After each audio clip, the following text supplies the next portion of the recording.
একটা সিদ্ধান্ত হয়েছে তার আগেই তো দাম বেড়ে গেছে। কাজে রপ্তানি হলে দাম বাড়বে এই কথাটা ঠিক।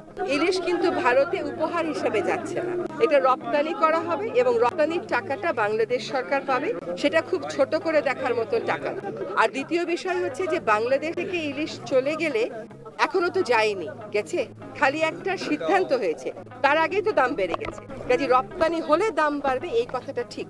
2 নম্বর কথা হচ্ছে যেটা বিবেচনায় এসেছে সরকারের, সেটা হচ্ছে যারা এই ইলিশটা চাচ্ছেন তারাও কিন্তু এই বৈষম্য বিরোধী ছাত্র আন্দোলনে ওই পারে থেকে অনেক সমর্থন দিয়েছেন, সেটা আমরা সকলে দেখেছি।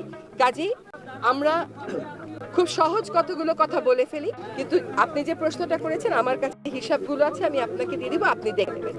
একটা কথা হচ্ছে যে সরকারের মন্ত্রণালয়গুলো যেন একসাথে বসে এই ব্যাপারে একটা সিদ্ধান্ত নেয়। আমার ধারণা যে যে সিদ্ধান্তটা এসছে এটা আসলে একটা উচ্চ পর্যায় থেকে আসা সিদ্ধান্ত।